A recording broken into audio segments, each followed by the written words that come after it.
Joe Quirk, president of the Seasteading Institute. Welcome to Mexico.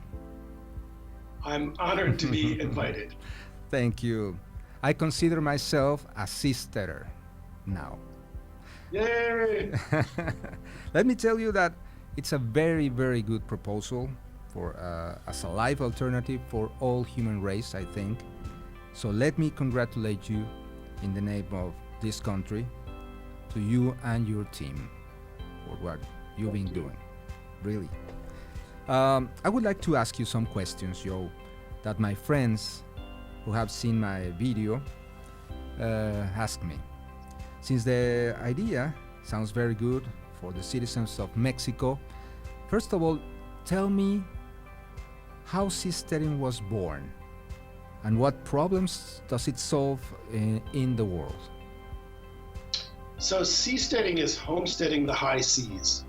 Okay. And I think of it as a Silicon Valley sensibility brought to the problem of poor governance. Okay. So in Silicon Valley, they love startup companies, and they solve problems by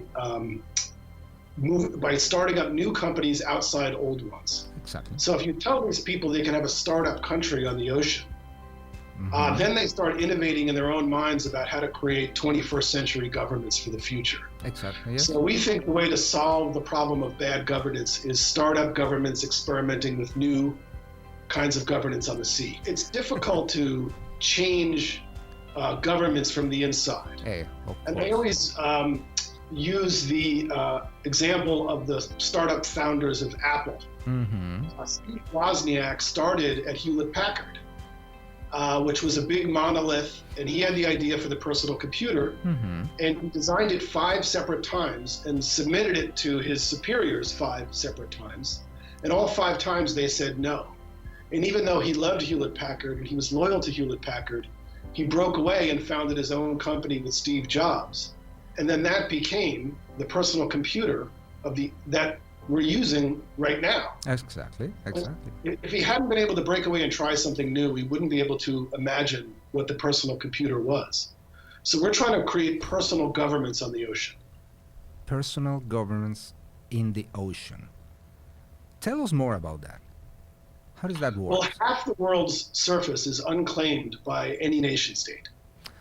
And if you could float permanently on the ocean, you could conceivably be free and be a startup society. And a good example of this is cruise ships. So cruise ships they can flag in one country, dock in another country, incorporate in another country, and they're essentially de facto self-governing. For instance, a lot of cruise ships fly the flag of Panama. But when a Panamanian ship is up in Alaska and somebody gets in a fight or starts harassing women, the Panamanian police have no ability to enforce laws on the ship that's far away. So the ship has to provide its own private governance at sea. And they can lock you in a prison on the ship. They can exile you from the ship and take you off. Exactly. If you have a heart attack, they have hospitals on the ship that can take care of you. Yeah. So what if cruise ships never docked and they were on the sea permanently? We could have startup countries. What are the principles? How we can survive in the middle of the ocean? Does society have all that it takes to survive in that kind of environment? So there are islands all over the world, from Hawaii to San Lucia to, and all those islands survive by trading with the rest of the world. Okay. So it's often easier to get goods out to an island than it is to truck goods to an inland city. You can move things much more quickly on the ocean because the ocean is the superhighway of trade. But on land, you have to put it on a truck, and it's much slower to get there. Of course, yes. So Seasteads will have to find a unique service that they can trade with the world to get the goods they want. But the first Seasteads being built in Panama are going to be very close to land. Why in Panama, and when we'll see the first seasteading society? The company Ocean Builders is already building seasteads in Panama. They've built smaller models to test them. They have a factory built in Panama, and the largest 3D printer in Latin America is there, ready to print out the components of what they're calling the Seapod. Okay. And I met with the Panamanian government. I spoke with multiple ministries there, and they're very open to the idea of offering a maritime concession, or what we call a sea zone, which is a special economic zone on the sea, for the first baby step to seasteads. Okay. So we're going to start very close to shore and make incremental steps going further out to sea over time. And Panama is eager to host this effort. Seapods are on sale right now for pre-sale. If you go to oceanbuilders.com, that's the name of the company, and they should start building them in 2021. Really? 2021? And when, Yes. when do you think will be finished?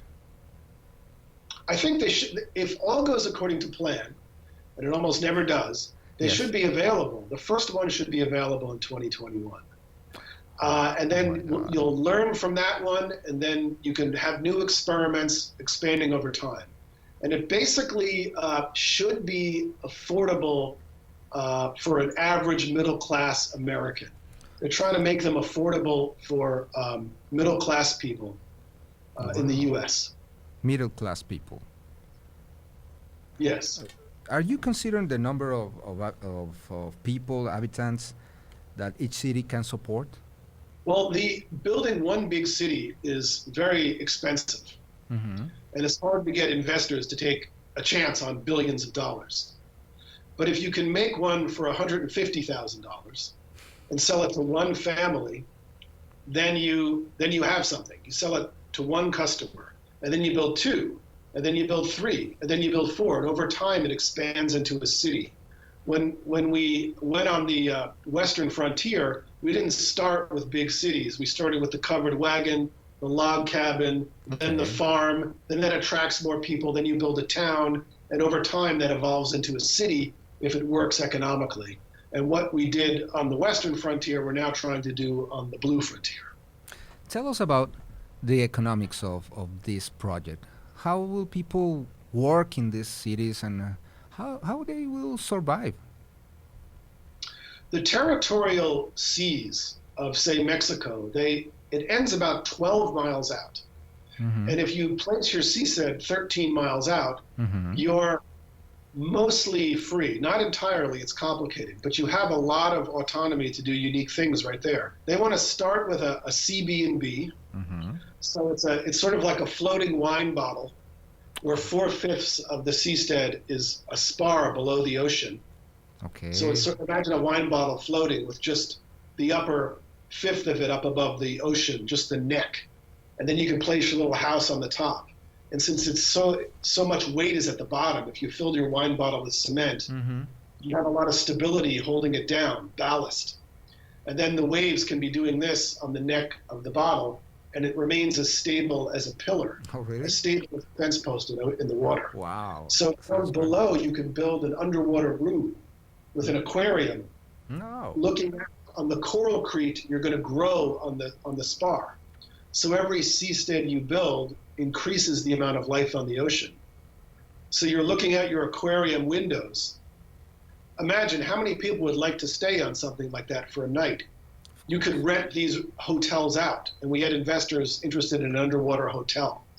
So that would be the first business model. Maybe that would make a profit. Maybe that would pay back the cost of the seastead and attract more people to build more structures. Okay. And if Panama likes what we created, we can return to the government and say, can we go a little further out to sea and build something even bigger with even more political freedom? And then the government of Mexico is looking at it saying, hey, that looks good, we want some of those too. And then we start building some there. And so we want to demonstrate step by step that this is a path forward for humanity. We always say, stop arguing, start seasteading. It's too hard to explain things to people. You have to demonstrate that freedom works. Freedom works. That sounds great. you're building this like Legos, piece by piece, and see how it works. But in the middle term and then in the long term, how you see these cities in your mind? What do they have? How people lives in these cities in the long term phase? I don't know, 20 years from now. I imagine 20 years from now, it will be like a floating Venice, where each city block will be movable. So people can move about and choose the societies they want to attach to. And governments will be like service providers, providing the service of good governance. So instead of us trying to survive our government's choices, governments are trying to survive people's choices to move to them. And I think very rapidly we'll see governance serving people instead of people serving governance. And we'll have floating airports, and we'll be setting examples on the ocean that will change the governments on land as radically as Hong Kong changed China. Wow. So we want the floating cities on the ocean to be shining examples of what the future can be. And everyone who has ideas for blockchain governance, for smart contracts, for better medical regulations to accelerate medical innovations, to extend our lifespans, all these people want new legal regimes at sea. And I think we can provide them. Wow, that sounds very beautiful, but how we can protect this dream, this idea from all these interests, commercial interest, financial interest, even narco traffic interests? Yes, you always have to deal with the bad behavior of human beings in any new society. I think not the best way is to provide land governments where there's a monopoly on governments and then the worst people can climb to the top. In places like, say, the Cayman Islands, they have no standing army. The US can invade them anytime they want. Even more evocatively, 6 miles off the coast of Venezuela is Trinidad and Tobago, which is one of the wealthier countries in the Caribbean, and Venezuela doesn't invade. So a lot of these small defenseless countries basically defend themselves by providing services to the big countries, such that the countries don't want to invade them. If big countries are sharks, I think of seasteads and small island nations as being like cleaner fish. They provide a service cleaning out the teeth of the shark so the shark doesn't eat them. In the case of pirates, first of all, only about 2% of the oceans is considered piracy waters. But there's about 100,000 ships on the ocean right now. And some of them are cruise ships with elderly people aboard. And there's a vast security industry, a private security industry, providing security for ships all over the world. And all those ships are protected from terrorists and narco traffickers and all that sort of stuff. So seasteads will have to start very small. They have to not provoke the big nations to attack them. And they have to engage the private protection that is already being used by ships. Joe, also I would like to ask you how we can protect the planet, the seas, from the pollution, contamination, and our own wastes. How can we protect our waters? That's a very big concern of people. No? I recommend reading this book. Okay, which is all about how seasteads they're better than sustainable. They're environmentally restorative. So there are all sorts of what I call aquapreneurs in this book, who are bringing all sorts of technologies to the sea that require us to completely reverse the paradigms of how we think about things on land. Most of the pollution in the ocean comes from the land, not from ships. As a matter of fact, most of it comes from Asia and Africa. And when it comes to overfishing, there are plans for free water fish cages on the ocean that would repopulate the oceans with fish. That's featured in the book. Most of the nutrient pollution in the oceans is caused by land farming, not by ocean farming. Okay. So corn, wheat, and soy, it's not as healthy for you, and it causes all this nutrient runoff into the ocean, which creates dead zones, which destroy the ocean life there. I wrote a whole book about dead zones and its effect on marine life. Out on the ocean, you can grow seaweed farms. You could mass farm the seas, which absorb this nutrient pollution from the ocean and convert it back into food and fuel for people to use. And basically living on the sea will reverse this process. Ocean crops will absorb carbonic acid from the ocean. Growing fish on the sea will repopulate the oceans with fish. Ocean thermal energy conversion uses the ocean as a solar panel. It's already been proven to work. OTEC plant is in Hawaii right now. Even Lockheed Martin said that with ocean thermal energy conversion, the water will be the next oil. Water will so be the next oil. Populating the oceans will reverse a lot of the problems that we created by living on land. Yes, you're right. You're right. For the same reason, what job sources would you propose to people who wants to be a citizen of Seasteading? What kind of preparation will a Seasteading citizen need to be able to work in these cities and these projects? You can start immediately. You can go to ocean builders who are going to host an incubator hub, an incubation hub for people wanting to work on technologies to do the first step to seasteading. They're looking for solar panel experts, 3D printing experts, blockchain governance experts, anyone who wants to work on the first sea pods to get them ready in the next couple of years. Wow. After that, the best way to live on a seastead is to get a job on one. So they're going to need people serving food. They're going to need people to babysit the kids. Everything you need on a cruise ship or on a land city is what you're going to need on a seastead city. And as a matter of fact, they're buying a cruise ship to park it out where they're building the seasteads. And they want people to live on the cruise ship so that they can work on the seasteads from the cruise ship. Any unique skills you have for contributing to a new city, you should check out Ocean Builders. And if you want to help us communicate the ideas, you can donate to the Seasteading Institute, which is the nonprofit promoting the ideas. And we're always looking for volunteers to help. But any skill you have on land can be brought to a seastead. How this project, how this idea, how this reality now, how Seasteading will change us from inside? What will be our philosophy or new chance to have a renaissance probably in our society? What kind of behavior or philosophy do you conceive in these cities? I think the ocean renaissance is soon coming. And I think human nature is such that we're not an evil species, we're not a good species, we're a family species. So family comes first.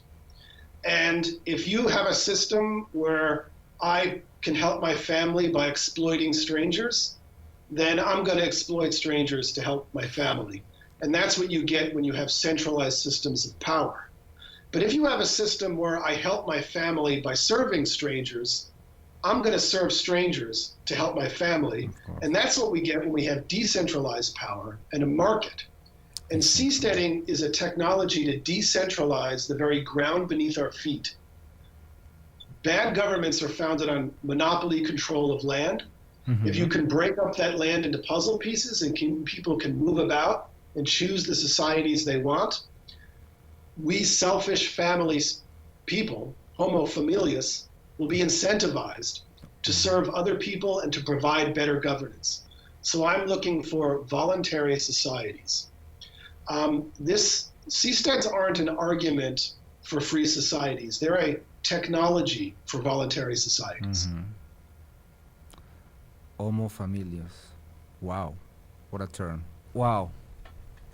We love your project here in Mexico. It's a lot of people that calls me and ask me in my social media about your project.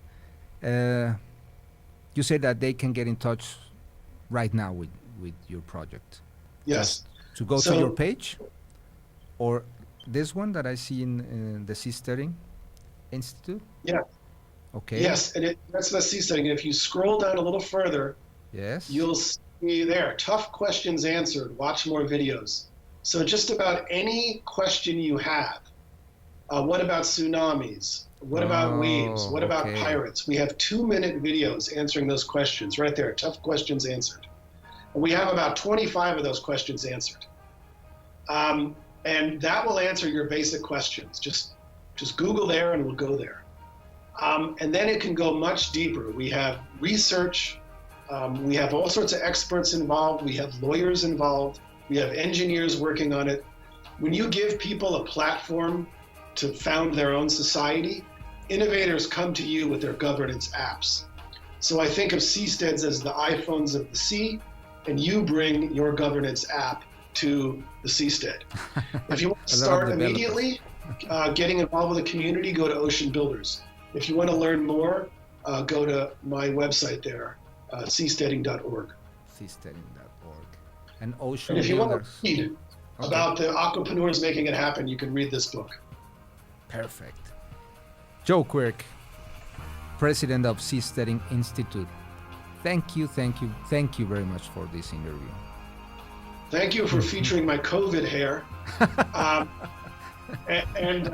really appreciate that you brought this message to Mexico. We haven't got the message out enough in Mexico. And I was so delighted to see your video. I had no idea it was coming. So I really appreciate you. This is the future. I'm very glad to be the ambassador of this project here in Mexico. And yes, this is the future. I'm totally sure.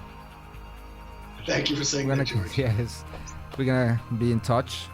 And again, thank you very much for your inspiration. Well, I hope to see you in the future on a Seastead someday. Of course, my friend. Thank you very much, Joe. Thank you, George. God bless you. Bye-bye. Thank you. Bye-bye.